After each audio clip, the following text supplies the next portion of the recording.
Hello दोस्तों। इस video में हम class 10th geography chapter number 7 lifeline of national economy को कंटिन्यू करेंगे। तो चलिए शुरू करते हैं। दोस्तों, बात करते हैं पाइपलाइन ट्रांसपोर्टेशन सिस्टम के बारे में। इंडिया में पहले पाइपलाइन के थ्रू सिर्फ पानी को ट्रांसपोर्ट किया जाता था, लेकिन आज के टाइम पे पाइपलाइंस के through crude oil, petroleum products और नेचुरल गैस को ट्रांसफ़र किया जाता है ऑयल फील्ड, गैस फील्ड से लेके रिफाइनरीज, फर्टिलाइज़र फैक्ट्रीज और बड़े थर्मल पावर प्लांट्स तक। सिर्फ लिक्विड्स ही नहीं, कुछ पर्टिकुलर टाइप के सॉलिड्स को भी पाइपलाइंस के थ्रू ट्रांसपोर्ट किया जा सकता है जब उनको स्लरी में कन्वर्ट कर दिया जाता है।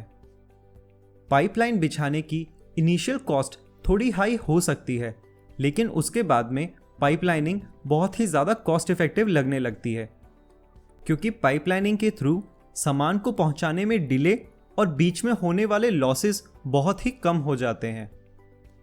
इंडिया में बेसिकली 3 इंपॉर्टेंट नेटवर्क्स हैं पाइपलाइन ट्रांसपोर्टेशन के। नंबर 1, असम के अपर ऑयल फील्ड से उत्तर प्रदेश कानपुर तक।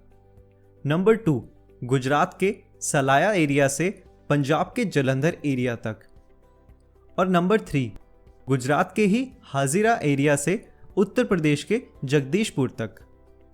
तो ये थी इंफॉर्मेशन इंडिया के लैंड मीन्स ऑफ ट्रांसपोर्टेशन के बारे में। अब बात करते हैं वाटरवेज के बारे में। वाटरवेज को चीपेस्ट मीन्स ऑफ ट्रांसपोर्टेशन भी कहा जाता है, क्योंकि ये सबसे ज़्यादा सुटेबल है हैवी और बल्की गुड्स को ट्रांसपोर्ट करने के लिए। वाटरवेज बहुत ही ज़्यादा फ्यूल एफिशिएंट होता है और environment friendly mode of transportation है। इंडिया में ऑलमोस्ट 14,500 किलोमीटर्स का वाटरवेज नेविगेशन पाया जाता है। तो चलिए बात करते हैं इंडिया के नेशनल वाटरवेज के बारे में।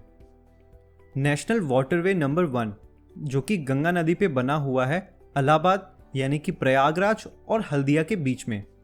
ये नेशनल वाटरवे 1620 किलोमीटर्स लंबा है। दूसरा है नेशनल वाटरवे नंबर 2। ये वाटरवेज ब्रह्मपुत्र नदी में सदिया और धुबरी एरिया के बीच में बना हुआ है, जो कि है 891 किलोमीटर्स लंबा। नेशनल वाटरवे नंबर 3 है west coast canals of Kerala, जो कि फर्स्ट है कोट्टापुरम और कोल्लम के बीच में और सेकंड है उद्योग मंडल और चंपाकरा के बीच में। ये दोनों कैनाल्स 205 किलोमीटर लंबी है। फोर्थ है नेशनल वाटरवेज नंबर 4। ये नेशनल वाटरवेज गोदावरी और कृष्णा के कुछ पर्टिकुलर एरियाज के बीच और काकीनाडा पौंडीचेरी के कैनाल्स के एरिया के बीच में पाया जाता है। ये टोटल नेशनल वाटरवे 1078 किलोमीटर्स के जितना लंबा है। और फिफ्थ है नेशनल वाटरवेज नंबर 5। ये नेशनल वाटरवे ब्रह्मानी नदी, मताई, महानदी और ईस्ट कोस्ट कैनाल के बीच में फैला हुआ है, जो कि टोटली 588 किलोमीटर जितना लंबा है।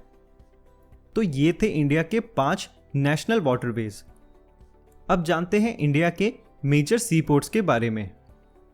इंडिया के 7116 किलोमीटर्स की कोस्टलाइन के साथ 12 मेजर और 200 नॉन मेजर पोर्ट्स कनेक्ट करते हैं, और ये सभी पोर्ट्स इंडिया के फॉरेन ट्रेड का होने वाला 95% हिस्सा संभालते हैं।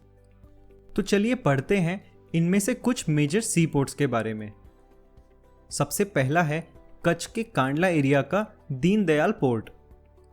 दीनदयाल पोर्ट को इंडिया के इंडिपेंडेंस के जस्ट बाद डेवलप किया गया था, सो दैट ये मुंबई के पोर्ट से लोड को थोड़ा कम कर पाए। पार्टीशन के बाद कराची पोर्ट पाकिस्तान के पास चला गया था, इसीलिए इंडिया को दीनदयाल पोर्ट को जल्दी से जल्दी डेवलप करना पड़ा। दीनदयाल पोर्ट जम्मू कश्मीर, हिमाचल प्रदेश, पंजाब, हरियाणा, राजस्थान और गुजरात से होने वाले फॉरेन ट्रेड्स को संभालता है। मुंबई का जवाहरलाल नेहरू पोर्ट इंडिया का सबसे बड़ा पोर्ट है, जिसके पास स्पेशियस और वेल शेल्टर्ड हार्बर है। गोवा का मार्मागांव पोर्ट और मैंगलोर का पोर्ट इंडिया के आयरन की ओर्स को एक्सपोर्ट करने के लिए यूज में आते हैं। चेन्नई का जो पोर्ट है वो इंडिया का सबसे पुराना आर्टिफिशियल पोर्ट है। कोलकाता का पोर्ट एक इनलैंड रिवरइन पोर्ट है। साथ में बना हुआ हल्दिया पोर्ट एक सब्सिडियरी पोर्ट है सो दैट कोलकाता के पोर्ट पे बढ़ते हुए प्रेशर को हल्दिया का पोर्ट कम कर सके। तो ये थे इंडिया के कुछ मेजर सी पोर्ट्स। दोस्तों, इस पार्ट में केवल इतना ही। मिलते हैं अगले पार्ट में। बाय।